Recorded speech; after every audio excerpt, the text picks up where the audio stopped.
guys, today I'm going to show you how to make a barn quilt coaster. So we're going to start by compressing the clay or warming it up in our hands. This lines up all the particles, creates an even consistency, and makes the clay plastic and easy to work with. You're going to want a wear board, and the wear board is going to prevent the clay from sticking to your table. So once the clay has been compressed and warmed up, stick it on the wear board. And what we're trying to do is get the thickness of like an Oreo cookie. So I'm going to take the palm of my hand and press in the center towards the outer edge. I like to kind of move the slab around a lot so I know it's not sticking to the wear board. I'm not trying to smash it in, I'm not trying to spread the clay out with my palm, but I'm compressing it, and I guess I am kind of spreading it out, but I'm not trying to pull the clay, so you don't want to smudge it or smear it in a way. Checking out the consistency of that. This is a little thick for what we're doing, so I'm going to get it just a little bit thinner. Again, from the center outward. And then we have a template that we're going to use to create this slab. It's a nice square template. So I'll grab one of those. And that's a good way for me to check if my slab, has been pressed enough. So again, I'm just going to flip it and press a couple times. It looks like I'm getting close. I don't really want it any thinner, than this. I wouldn't go too thin. So if you don't have enough clay to get it big enough for the template, grab some more clay, compress it, and start again. But this looks big enough for my quilt square. So what I can do now is I like to use this popsicle as a tool to cut the clay. So I'm going to pretend it's a knife. And I don't have to press very hard. If I press too hard, I'm gonna break the popsicle stick. And I'm just gonna cut along the edges of that square, that stencil or that template, right? And then just put this off to the side for now. And then you'll just wanna make sure that any of these pieces get rolled into a ball while I'm not using it. And off to the side.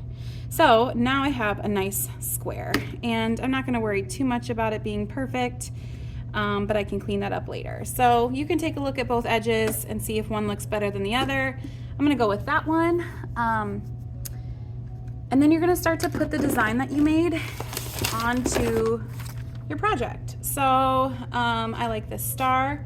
Now at first I started by drawing with a dead pen, but then I thought, why work harder when I can work smarter? So I realized that this is a nice straight edge, so why don't I use that to make my design? So I'm going to push down and wiggle and get those nice straight lines for my grid. And just following your plan, you're going to start to design your slab. It's okay if it's not perfect. You don't want to press really too much thicker than this. Like if it's more than halfway down, it's gonna kind of, you could have a break happen. So try not to go too thick into it. And then I can start putting in the design itself. So, I see that there's a diagonal line that connects this whole way, right? And there's a diagonal line that connects this whole way. So I'm just lining it up first and then pushing and wiggling. And if you've got a really complex design, you can kind of press it in gently, and then you can erase it if you need to. So making sure it's in the right spot before you start pressing more firmly.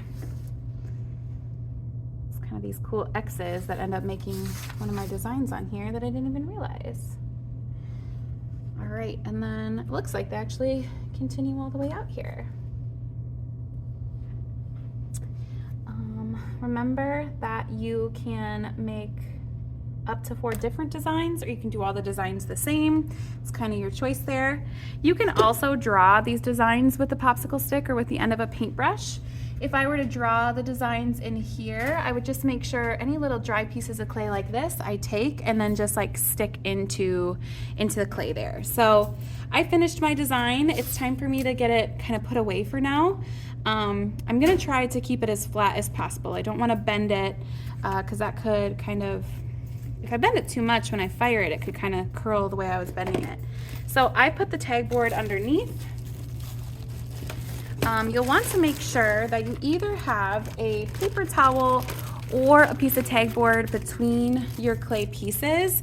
So today I don't have a paper towel, so I'm gonna put the tag board between, but if I run out of tag boards, I'm gonna ask you just to put a paper towel between. So you can see I've got my 2 other slabs there. I'm gonna grab this one and stack them up like that. Then I know they're not gonna get stuck together, and they can all go into the corner of the bag. And then I just want to get out any air. And so I'm gonna fold it in half this way and fold it in half that way. And then my name tag goes right on top, taped there. So again, like the open part of the bag should be held closed with the weight of your slabs. And once we're all done with those, we'll get our names and our class codes written on the bottom, and then you guys can start to dry them out. So I have some clay I didn't use. That will go to the reclaim bin. And then I'll wipe down my tools, making sure there's no chunks of dry clay. Wipe down my wear board so there's no chunks of dry clay. And then of course my tabletop as well. So I don't have a lot of clay here, but if there's chunks and stuff, don't put it into the bucket. We don't want, you know, a bunch of clay going down the sink. So I will get this small amount of clay into the trash. And then same thing with my hands. If I've got chunks of clay on my nails, I can wipe them off first with this green cloth, and then that way that clay doesn't end up down the sink. Thanks.